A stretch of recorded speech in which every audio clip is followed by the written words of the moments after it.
Salam jumpa pemirsa, bagaimana kabar Anda? Menjabat selama kurang lebih 10 bulan sebagai Kapolres Kota Magelang, AKBP Nugroho Ari Setiawan saat ini beliau menjadi mahasiswa dalam program Master of Science Criminal Justice and Criminology di University of Leeds di Inggris.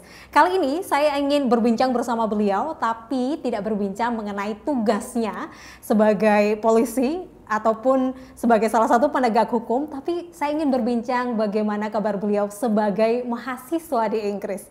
Bersama saya Putri Ramadhani hanya untuk Anda, inilah Bangga Magelang, rumah lembuknya Wong Magelang.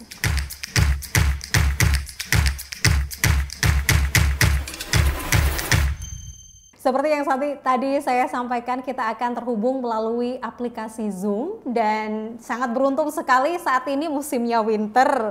Assalamualaikum Pak Nugroho, apa kabar?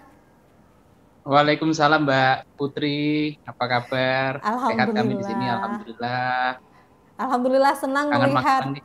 Wah, kangen Magelang. Apa yang paling dikangeni tentang Magelang, Pak Nugroho? Kupat tahu. Suasananya aja ya Mbak ya. Ya mirip sini sih, cuma sini lebih dingin. Oke. Dan seperti saat ini kita mungkin teman-teman pemirsa di rumah juga tengah menyaksikan obrolan saya bersama Pak Nugroho. Saat ini Pak Nugroho mengenakan baju winternya. Kalau pakai baju winter di Magelang itu kan aneh ya Pak Nugroho. Jadi kalau Nggak aneh kalau ini Mbak, kalau naik ke gunung ya nggak aneh. Oh ya, oke, betul. Karena kebetulan Itu Magelang juga dingin ya. butuh ya. Ya, betul. Lah. Boleh Lucu kan. Gimana situasi atau update di sana, Pak Nugroho? Nah,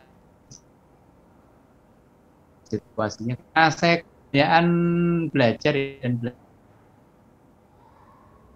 virtual juga.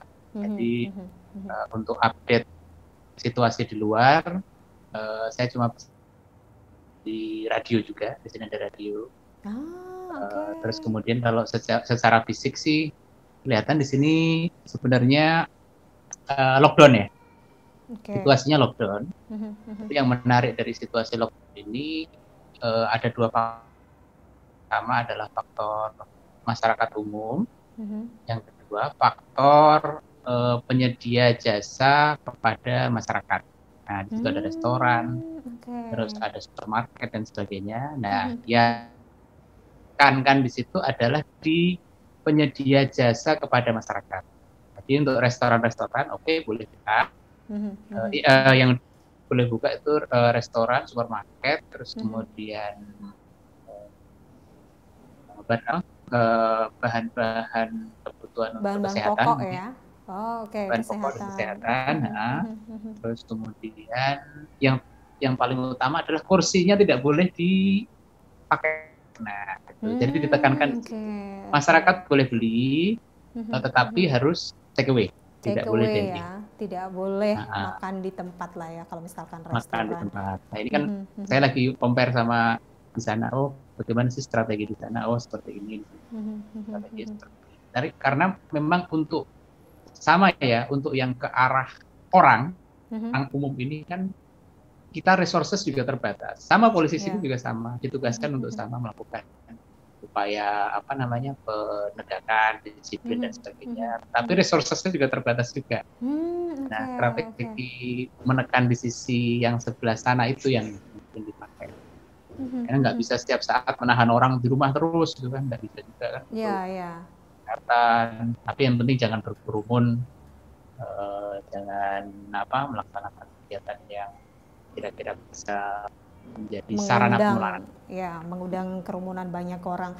Apa sih yang paling beda sosok Pak Nugroho di bidang kepolisian begitu ya, sebagai polisi, lalu sekarang sebagai mahasiswa? Apa yang dirasa berbeda ketika setiap hari-harinya bertugas mengenakan seragam? Iya kan? Sebenarnya ini seperti apa ya Mbak ya? Karena yang saya pelajari ini ya tentang apa yang saya lakukan. Nah, itu yang menariknya. Oke. Criminology and criminal justice. Kebetulan subjeknya memang adalah bagaimana melihat kinerja kita sebagai penegak hukum. Itu ada dari kepolisian, kejaksaan, pengadilan, lapas, bapas, dan pemerintah setempat dan sebagainya untuk bagaimana melakukan pencegahan dan penanggulangan.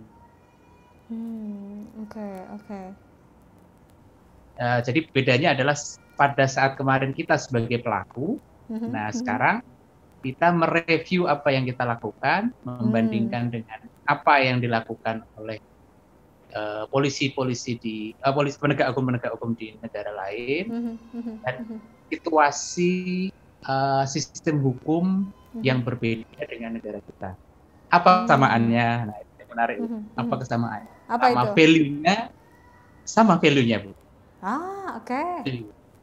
Value-nya sama. Bagaimana ingin supaya masyarakat terbebas tidak menjadi korban kejahatan.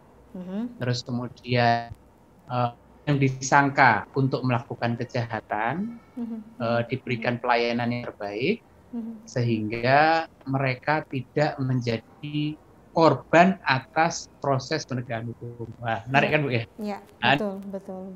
Tapi prakteknya yang berbeda kalau di Indonesia, meskipun sudah mix ya, Indonesia itu sudah mix sistemnya.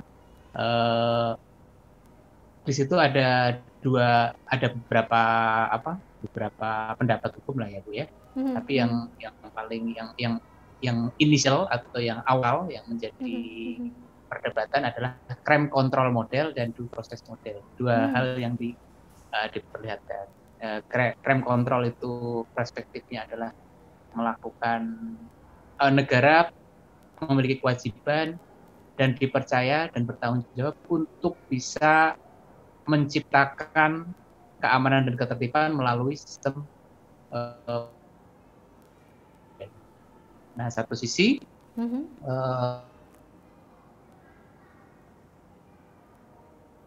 tidak bisa dipercaya, jadi tidak bisa dipercaya 100%. Oleh karena itu harus melakukan evaluasi atau review atas apa yang dilakukan oleh negara dalam melakukan penegakan hukum dalam sistem adversary bidang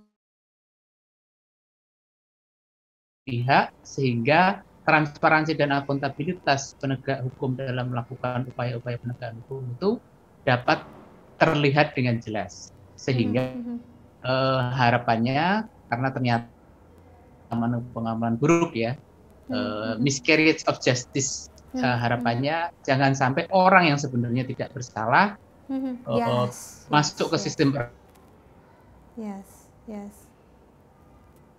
Pelakunya bukan dia, jangan sampai terjadi. Betul. Itu juga masih jadi fenomena yang unik juga di negeri kita. Mungkin ada beberapa case-case gitu ya, Pak Nugroho. Nanti kita lanjutkan lagi. Saya berasa seperti mendapatkan kuliah oleh Pak Nugroho hari ini. Nanti kita lanjutkan setelah. Nggak apa-apa, itu informasi yang sangat informatif dan juga mengedukasi, tentu saja bukan hanya saya tetapi pemirsa yang mendengarkan. Kita kembali lagi setelah jeda pariwara berikut ini. Pemirsa, jangan beralih dari tempat duduk Anda.